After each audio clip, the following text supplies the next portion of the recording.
पहिल्यांदा गुडघे दुखत होते ना, तर अग्नी हे केलं तर थोडं जरा बरं वाटतंय. शीत पण होती माझ्या गुडघ्यात. हलकं वाटतंय का आता गुडघे? हलकं वाटतं. अग्निकर्म केल्याचा फायदा झाला तुम्हाला? अग्नी बँकेचा फायदा झाला.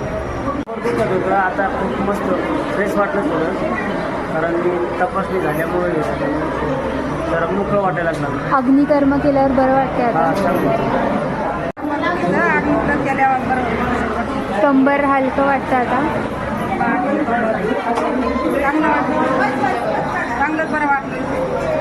त्रास होता होते शिरांचा दुखायचं पहिले, आता दुखत म्हणजे बरं वाटतं, हलकं वाटायला. आता बरं वाटतं. अग्निकर्म केल्यावर आता हलकं वाटतंय का? हलकं वाटतंय आता.